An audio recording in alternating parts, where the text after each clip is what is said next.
एक माँ बहन के बारे में दी गई गालियों को जस्टिफाई कर रही है। मुझे नहीं पता ये किस तरीके की परंपरा को लालू परिवार के सदस्य अपनाने का कार्य कर रहे हैं, पर हाँ, इससे पुनः वो जंगल राज जरूर याद आता है।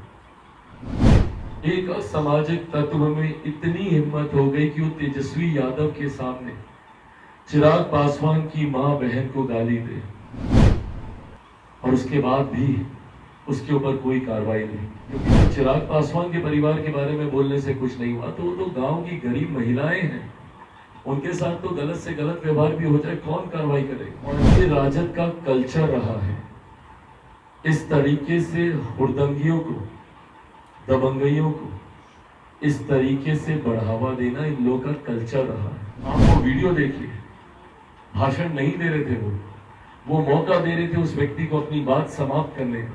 तो ये टिप्पणी और गाली में फर्क होता है। ऐसे में दूसरे नेताओं ने क्या कहा, उनको कोट कर कर मेरी बहनें एक मां बहन के बारे में दी गई गालियों को जस्टिफाई कर रही हैं।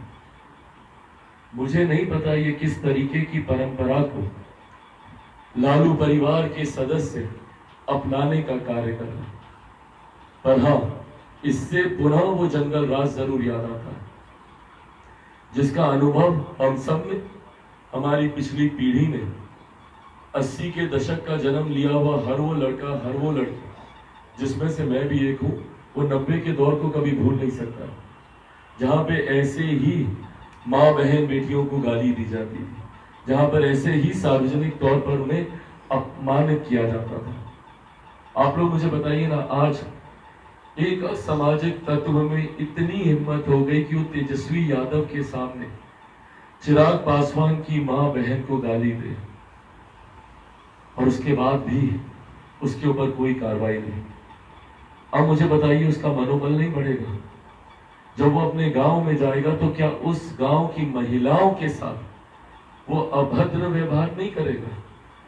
क्योंकि जब चिराग पासवान के परिवार के बारे में बोलने से कुछ नहीं हुआ, तो वो तो गांव की गरीब महिलाएं हैं, उनके साथ तो गलत से गलत व्यवहार भी हो जाए, कौन कार्रवाई करेगा?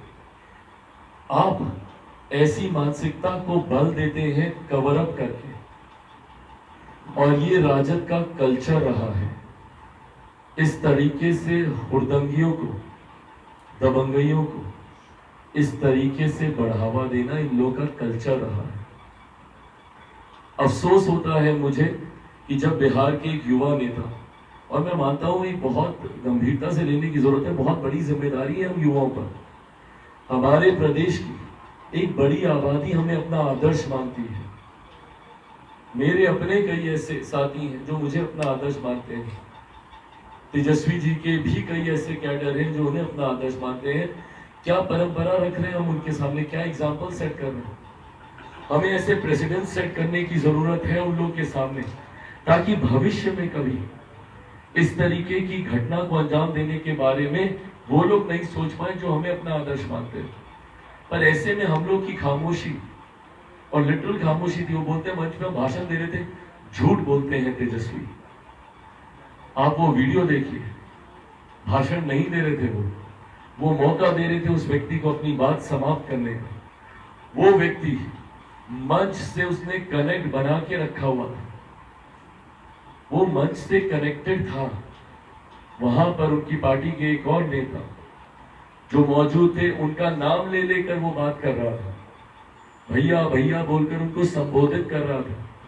वो भैया भी उनके सामने हाथ जोड़ रहे थे। तो वो व्यक्ति मंच से कनेक्टेड था, प्रत्याशी उनकी उस दिशा में देख रही थी। ये तमाम बातें वीडियो प्रमाणित करता, मैं कोई गलत नहीं बोल रहा हूँ, आप उसको रिवाइंड करके पॉज करके आप देखिए। ऐसे में बोलना कि हम भाषण दे रहे थे, कोई बोलती है कि भाई मंच पे शोर हल्ला, गाना बज रहा था, कुछ नहीं था भाई, खामोशी थी, उस व्यक्ति की आवाज स्पष्ट सुनाई दे रही थी।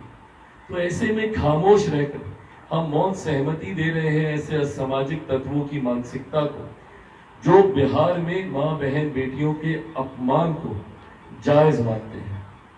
ऐसे में आने वाले दिनों में बिहार की जनता को बहुत गंभीरता से अब यह निर्णय लेना है कि क्या जंगल राज वाली वही सरकार हम लोग को वापस चाहिए जिसने 15 सालों में बिहार को बर्बाद कर आज भी बिहार से बाहर पीढ़ी दर पीढ़ी लोग रहने को मजबूर हैं। क्यों? क्योंकि 90 का दशक ऐसा था। 90 के दशक से पलायन किए हुए लोग दूसरे प्रदेशों में गए, वहीं पर उन्होंने नौकरी की, वहीं पे उन्होंने घर खरीदा, शादी की, बच्चे पैदा किए और आज उसी प्रदेश के होके रह गए।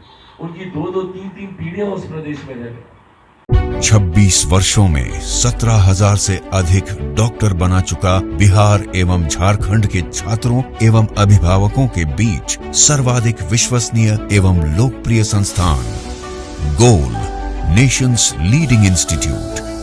हमारा विश्वास गोल के साथ।